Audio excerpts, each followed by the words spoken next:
Hello friends, स्वागत है आपका इस वीडियो में। इस वीडियो में हम पढ़ने जा रहे हैं ज्योग्राफी के चैप्टर 1 का the earth in the solar system का पार्ट 2। फ्रेंड्स, इस वीडियो के पार्ट 1 में ऑडियो की कुछ प्रॉब्लम हो गई थी। इस वजह से लास्ट के कुछ पैराग्राफ में ऑडियो क्लियर नहीं था, तो मैं पार्ट 1 के लास्ट के कुछ पैराग्राफ्स को मैं इस वीडियो में फिर से कंप्लीट करता हूँ।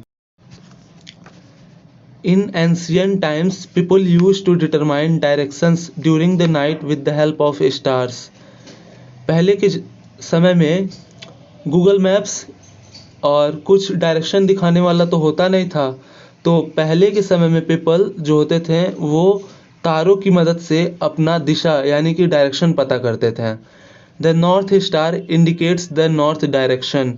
It is also called pole star. तो आसमान में नॉर्थ की डायरेक्शन में एक स्टार होता है जिसे कि हम नॉर्थ स्टार या पोल स्टार और हिंदी में ध्रुव तारा बोलते हैं। और ध्रुव तारा हमेशा नॉर्थ डायरेक्शन यानी कि उत्तर दिशा में ही निकलता है, तो इससे लोगों को ये पता चल जाता था कि यह उत्तर दिशा है और इसके अनुसार वो दूसरे दिशाओं का भी पता लगा लेते थे। It always remains in the same position in the sky. और ध्रुव तारा जो है वो हमेशा एक ही पोजीशन पे स्काई में रहता है, वो है नॉर्थ डायरेक्शन में। We can locate the position of pole star with the help of Saptarishi. Look at the figure 1.1. You will notice if an imaginary line is drawn joining the pointer star and extended further, it will point to the pole star. हम जो है वो pole star का position को पता कर सकते हैं सप्तऋषि कॉन्सोलेशन में जो स्टार्स हैं उनकी मदद से। अगर हम, जैसा कि आप स्क्रीन पे इमेज पे देख सकते हैं, 2 पॉइंटर स्टार हैं। अगर उन पॉइंटर स्टार्स से होते हुए हम एक इमेजनरी लाइन बनाएं तो वो इमेजनरी लाइन सीधे नॉर्थ स्टार को हमें दिखाता है। Some celestial bodies do not have their own heat and light. जो आकाश में कुछ सेलेस्टियल बॉडीज़ हैं उनके पास खुद की गर्मी और प्रकाश नहीं होता है। They are lit by the light of stars, और वो स्टार्स की मदद से वो चमकते हैं। Such bodies are called planet. और ऐसे बॉडीज़ जो कि स्टार की हीट और लाइट से अपने आप को चमकाते हैं उनको हम प्लैनेट्स बोलते हैं। The word planet comes from Greek word planetai which means wanderers। और जो ये planet word है वो एक ग्रीक वर्ड planetai से मिलकर बना हुआ है, और planetai का मीनिंग है wanderers। wanderers को हम हिंदी में बोलते हैं, देखो ऐसे लोग जो इधर उधर घूमते रहते हैं फालतू में ही, उन्हें हम wanderers बोलते हैं। The earth on which we live is a planet। और जिस पृथ्वी पे हम रहते हैं वो खुद एक planet है। It gets all its heat and light from the sun, which is our nearest star। जो हमारी पृथ्वी है वो सूर्य की मदद से ही अपनी रोशनी और तापमान को मेंटेन करती है।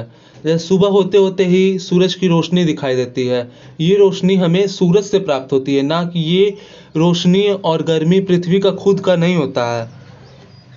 If we look at the earth from a great distance, say the moon, it will appear to be shining just as the moon। यहाँ पे ये बोल रहा है कि अगर जैसे कि हम पृथ्वी पे खड़े होके अगर हम चंद्रमा को देखते हैं तो वो चमकता हुआ दिखाई देता है, उसी प्रकार से अगर हम मान लीजिए कि हम चंद्रमा पे चले गए और वहाँ से अगर हम पृथ्वी को देख रहे हैं तो पृथ्वी भी हमें वैसे ही चमकता हुआ दिखाई देगा जैसे कि हम चंद्रमा को पृथ्वी से चमकता हुआ देखते हैं। The moon that we see in the sky is a satellite. It is companion of our earth and moves around it। और जो चंद्रमा है जिसको हम रात में आकाश में देखते हैं वो एक सैटेलाइट है, यानी कि एक उपग्रह है। यह हमारे अर्थ का यानी कि पृथ्वी का साथी है और इसके चारों तरफ चक्कर काटता रहता है। Like our earth, there are 7 other planets that get heat and light from the sun। और हमारी पृथ्वी की तरह ही इस सौरमंडल में 7 और ग्रह हैं जो कि पृथ्वी की तरह सूरज से ही अपना गर्मी और प्रकाश पाते हैं। Some of them have their moons too। जैसा कि पृथ्वी के पास एक अपना खुद का चंद्रमा है, वैसे ही इन 7 ग्रहों में से कुछ के पास अपना खुद का चंद्रमा है। तो अब हमारा नेक्स्ट टॉपिक है द सोलर सिस्टम। इस टॉपिक को शुरू करने से पहले एनसीईआरटी के बुक में एक फिगर दिया हुआ है जो कि आपको स्क्रीन पे शो हो रहा है। तो चलिए सबसे पहले हम इस फिगर के बारे में अच्छे से जान लेते हैं। तो ये जो फिगर है वो हमारे सोलर सिस्टम यानी कि सौरमंडल का फिगर है। इस फिगर के सेंटर में आप देखेंगे तो सन पाएंगे, और सन से जो सबसे फर्स्ट प्लेनेट है वो मरकरी है, और सेकंड प्लेनेट जो है वो विनस है, और विनस के बाद आती है हमारी पृथ्वी जो कि थर्ड नंबर पे है। और पृथ्वी ही पूरे सोलर सिस्टम में एक ऐसी प्लेनेट है जिसके ऊपर लाइफ है। पृथ्वी के बाद फोर्थ नंबर पे जो प्लेनेट आता है वो मार्स प्लेनेट है। मार्स के बाद आप देखेंगे कि एक एस्ट्रॉयड बेल्ट है। ये एस्ट्रॉयड जो होते हैं वो पत्थर होते हैं बड़े आकार के, जो कि मार्स और जुपिटर के बीच में पाए जाते हैं। और मार्स के बाद आप देखेंगे जो हमारा फिफ्थ प्लेनेट है वो जुपिटर है। देन नेक्स्ट टू जुपिटर जो है वो सैटर्न है, एंड उसके बाद यूरेनस, उसके बाद नेपट्यून। फिर जो प्लैनेट्स हैं मरकरी, विनस, अर्थ और मार्स, इन्हें हम इनर प्लैनेट बोलते हैं। और जो प्लैनेट्स हैं Jupiter, Saturn, Uranus and Neptune, इन्हें हम आउटर प्लैनेट बोलते हैं। जैसे कि आप देखिए जो एस्ट्रॉयड बेल्ट है उसके अंदर जो प्लैनेट हैं मरकरी, विनस, अर्थ और मार्स, इसको इनर यानी कि अंदर के प्लैनेट्स हैं। और एस्ट्रॉयड बेल्ट के जो बाहर के प्लैनेट हैं उन्हें हम आउटर प्लैनेट्स बोलते हैं। आउटर मीन्स बाहर के प्लैनेट, ठीक। और एस्ट्रॉयड बेल्ट के जो अंदर हैं उन्हें इनर प्लैनेट, और एस्ट्रॉयड बेल्ट के जो बाहर हैं हम उन्हें आउटर प्लैनेट बोलते हैं। अब हम अपना next topic the solar system शुरू करते हैं। The sun, 8 planets, satellite and some other celestial bodies known as asteroid and meteoroids form the solar system. We often call it a solar family with the sun as its head. जो हमारा solar system है उसमें कुछ planets हैं, सन है और कुछ और सेलेस्टियल बॉडीज है जैसे कि एस्ट्रॉयड और मेटेरॉइड्स। इन सब को मिला के हमारा सौरमंडल बनता है, और इस सौरमंडल को हम सोलर फैमिली यानी कि सौर परिवार बोलते हैं।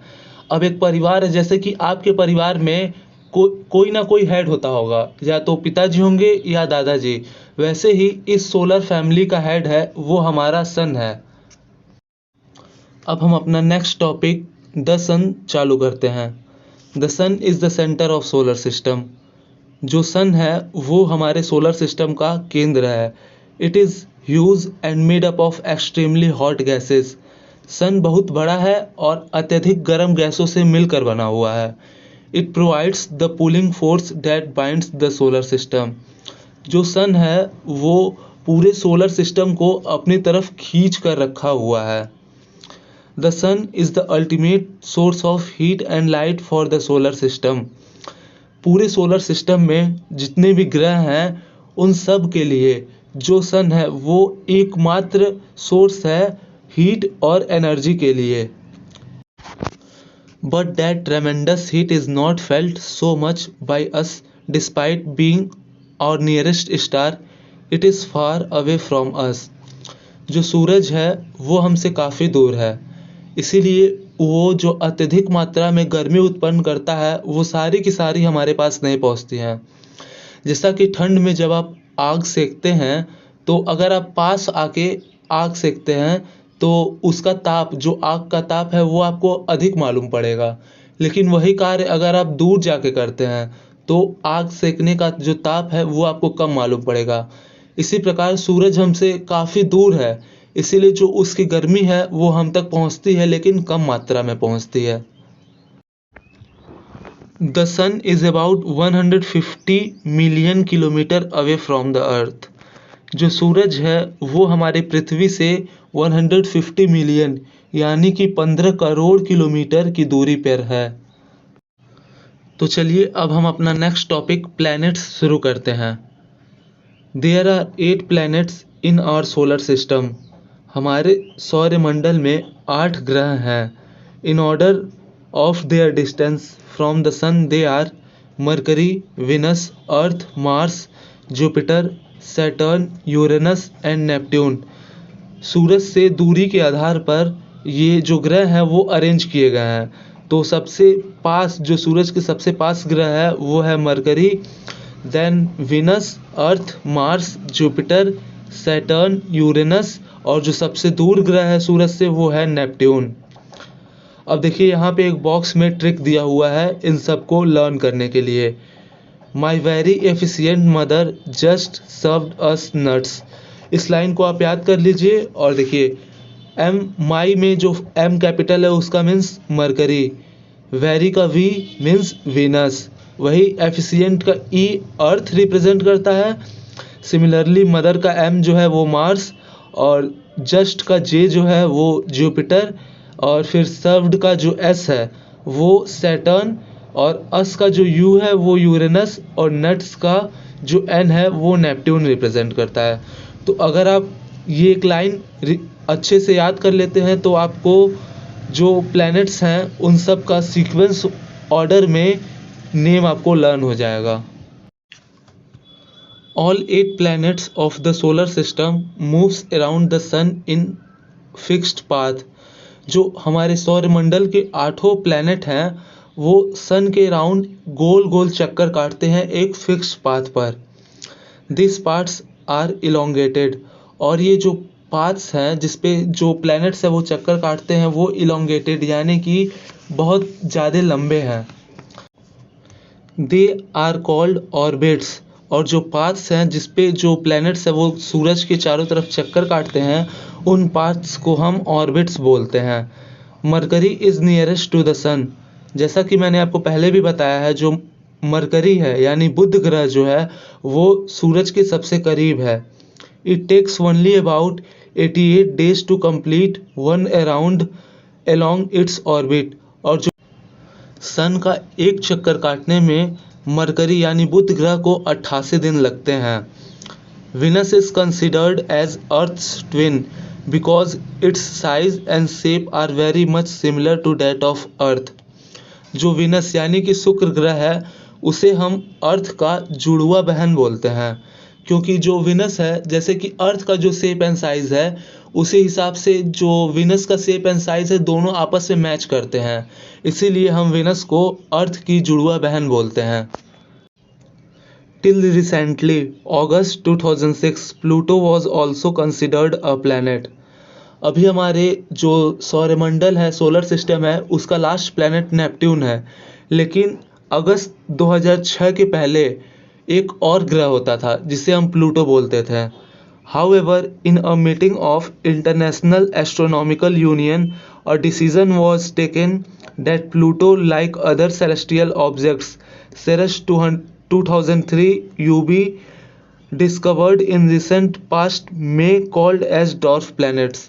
लेकिन अब जो है प्लूटो को अब हम प्लैनेट्स नहीं बोलते हैं, उसे हम एक डॉर्फ प्लैनेट यानी कि बौना ग्रह बोला जाता है, क्योंकि जो प्लूटो है वो अब प्लैनेट्स काफ़ी बड़े होते हैं, लेकिन प्लूटो का जो साइज़ है वो प्लैनेट्स के कंपैरिजन में उनकी तुलना में वो छोटा था और प्लैनेट्स सूरज के चारों तरफ गोल चक्कर लगाते थे, लेकिन प्लूटो कुछ अलग ही तरीके से चक्कर लगाता था। इसीलिए इंटरनेशनल एस्ट्रोनॉमिकल यूनियन ये एक मीटिंग बुलाई और प्लूटो को जो प्लैनेट्स का लिस्ट है उससे बाहर कर दिया गया। अब हमारा नेक्स्ट टॉपिक है द अर्थ, जो कि हम इस वीडियो के पार्ट 3 में कवर करेंगे। Till then good bye, take care. अगर वीडियो पसंद आया हो तो लाइक, सब्सक्राइब और दोस्तों के साथ शेयर करना ना भूलें। मिलते हैं अगली वीडियो में।